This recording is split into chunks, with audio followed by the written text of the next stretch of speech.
Chapter 13. War of the Freaks, the headline screamed. Joker and Batman clash at Fulheim. War of the Freaks? Ooh, what publicity. The Joker thought it had been perfection itself until they brought him the evening edition of the Globe. War of the Freaks had moved down to the lower right-hand corner, supplanted by a new banner headline. Batman cracks Joker's poison code. Citizens told to avoid the following products. The TV charted away with on-the-spot action news. Avoid the following combinations. Peter McElroy read solemnly. Deodorants with baby powder, hairspray, and Oreos.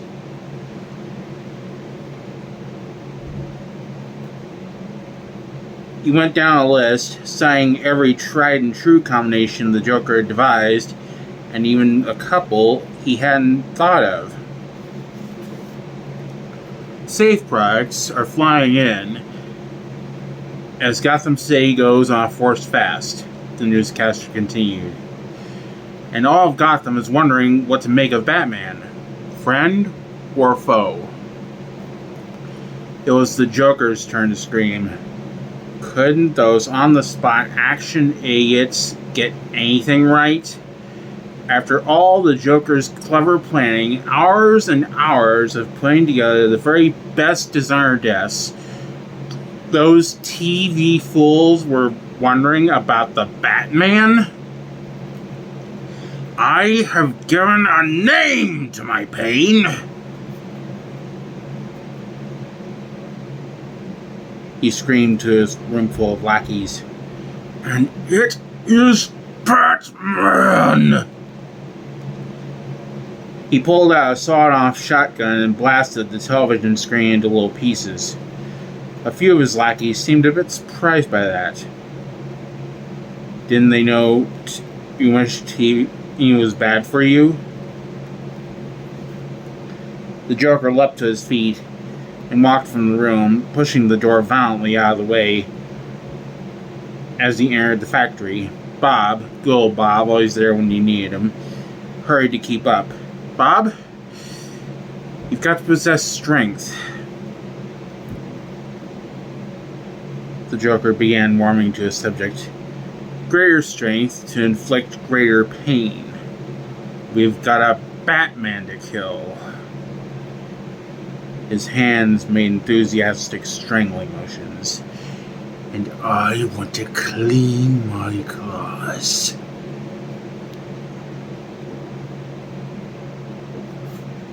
His eyes would no longer focus on the maps. Though it was only so long, Bruce realized, he could go without sleep, depending on action and caffeine to keep him awake. But there had to be a pattern in the Joker's movements. Something hidden in these maps that would lead to his secret factory. If only he could concentrate enough to put all the pieces together. He glanced up as Alfred put a new cup of coffee in front of him. The butler took a step back, then cleared his throat, a sure sign he was going to speak his mind. Sir, Alfred began, Miss Vale called again. I don't know what you intend to do about her, but I think your present course of action may just strengthen her resolve. She is quite tenacious. Bruce exhaled slowly. As usual, Alfred was right. I know, Alfred. He agreed, allowing the butler to go about his business. He glanced back at the maps. Maybe he had to get away from them for a while before he could see a pattern, give his subconscious mind at least a chance to rest. Besides, there was something else bothering him. He had left some unfinished business. Something all too fitting with that millionaire playboy image he used for a disguise. but he never wanted his disguises to hurt the innocent. He certainly didn't want to hurt Viki Vale, and neither Bruce Wayne nor Batman liked to leave things undone. Now, who could that be? Viki walked quietly to her apartment door and looked through the spy hole. It was the last person on Earth she expected to see, at least at this point. It was Bruce Wayne. She unlocked the door and opened it enough for her to see Bruce clearly. "Well," she said more calmly than she felt, "if it isn't the Invisible Man." Bruce offered that little boy grin of his. "You saw through me," he replied. He carried a rose in his right hand, and there was a bulging bag strapped to his right shoulder. Viki opened the door the rest of the way. She was always a sucker for roses. He handed her the flower. She asked him to come in. She looked at the rose and suddenly remembered another flower, one that was plastic and purple and deadly. So much had happened in the last 2 days, she didn't quite know how she felt about anything. Like being, war zone, she thought again. She looked up at Bruce. He smiled nervously. "So," he began, but he seemed to have no words to follow with that. Viki leapt into the silence. It was time for someone to tell the truth. "Listen, I know we're supposed to ease into this sort of thing, but I'm really perplexed with you." "Yeah," Bruce replied hesitantly. "I know, that's why I came. You lied to me about leaving town." Viki interrupted. She was on a roll now that wouldn't be stopped. Once she started talking about this, it all had to come out. "You won't return my phone calls," she continued. "And how about his behavior the other day? Then, I saw you march through bullets like you were trying to commit suicide." "Look, Bruce was having even more trouble talking than before. "I did kind of lose it for a while, but something's just..." He looked down at his hands, as if he might find the answer somewhere between his fingers. "Affect me." "Affect you?" Viki demanded. "You were a totally different person." Bruce looked up at her at last. "You have to understand..." He stopped again, as if he had lost the words. "Crime.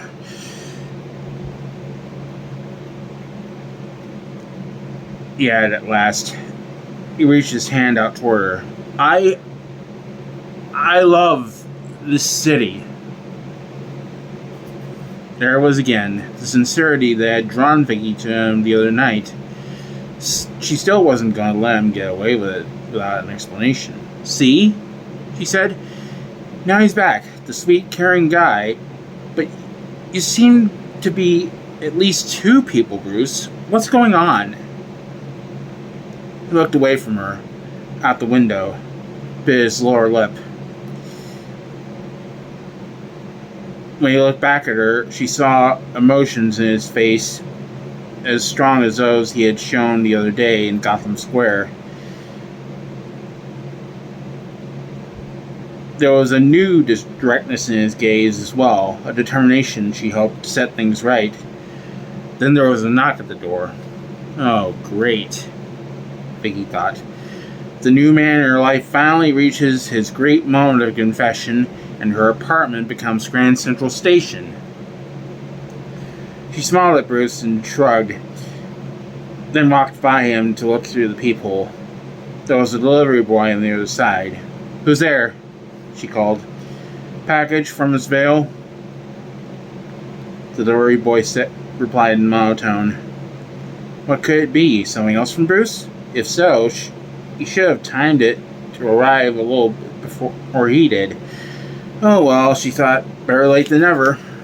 She opened the door and signed for the package. It was only after the delivery boy had handed her the box wrapped in brown paper that she realized it was addressed to her in crayon, like the note the Joker had written to her in the museum. "Bruce," she called. "I'm frightened." Bruce took the parcel from her, removing his shoulder bag. He marched into the kitchen.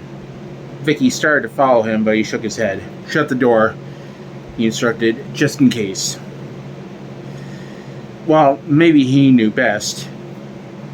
"Be careful," she said. "Don't set it off." She shut Bruce and the mystery package in the kitchen. What kind of scum would send this sort of thing to a defenseless citizen? He knew the answer already. There was only one madman crazy enough to send a bomb, or something worse, through the mail. He reached into the hidden compartment in the bottom of his pack. He'd need his utility belt for this. He pulled the belt free and opened the third compartment to the left of the buckle to get the ultrasound scanner. It was a neat little device, superficially close in appearance to a stethoscope, except there were twin sonar displays where the earpieces should have been. He ran the scanner over the package. "What do you think?" Viki called through the door. There was no response from the scanner.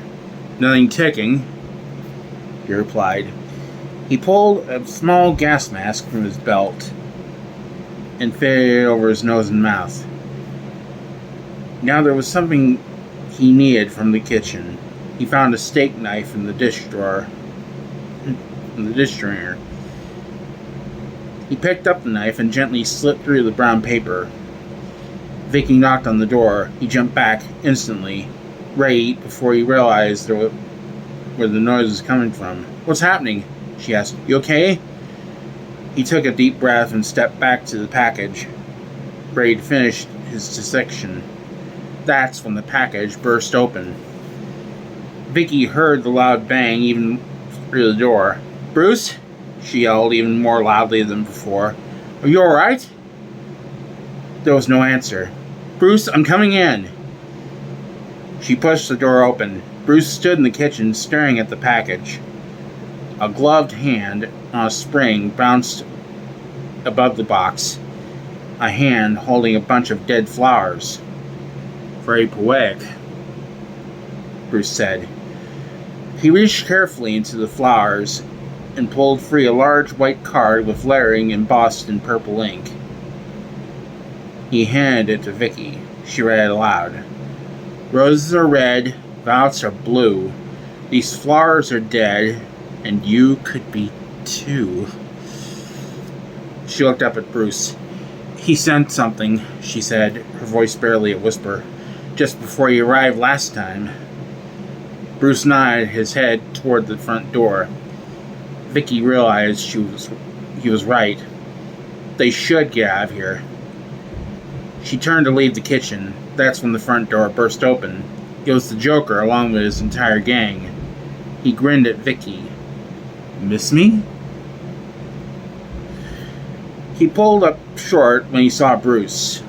"Well, Miss Vale, another rooster in the hen house."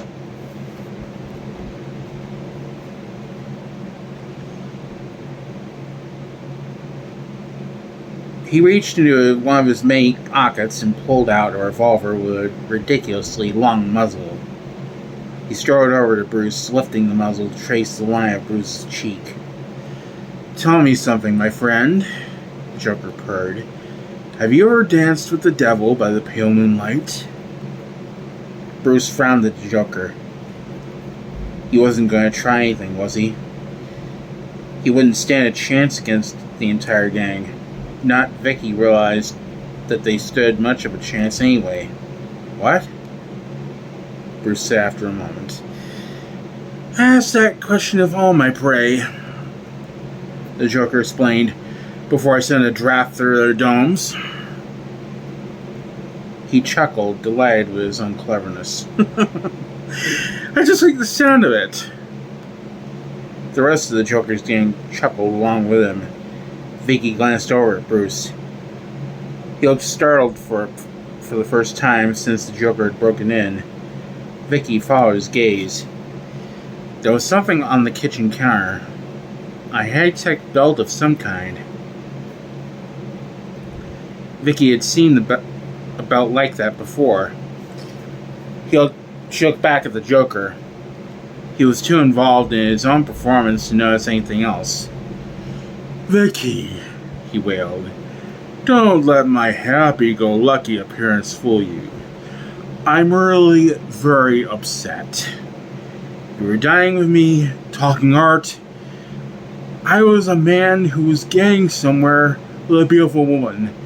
And then, all of a sudden, without a word of apology, you take off with that sideshow phony.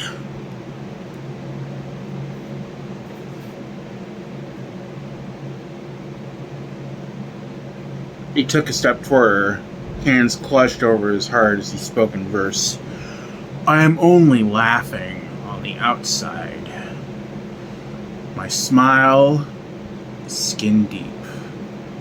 If you could see inside, I'm really crying.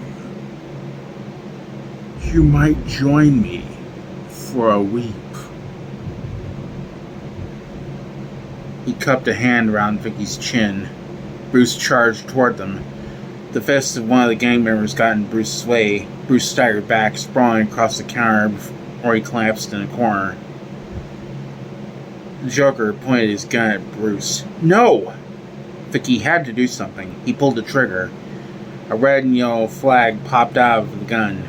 Bang! The flag read. The Joker's men thought this was really funny. Bruce cowered in the corner.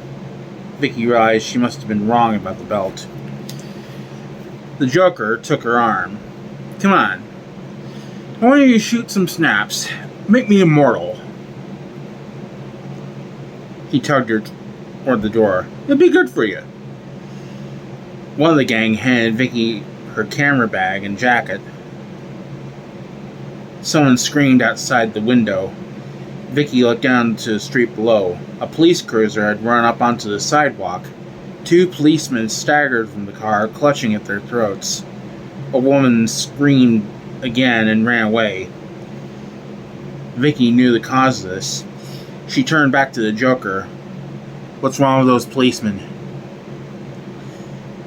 The Joker considered her question as he too glanced out the window. Looks like they're rethinking their spot in the social order. A pair of the Joker's henchmen propelled Viki from the kitchen. She heard the door slam behind her. She craned her neck around to see what had happened as they hustled her from the apartment.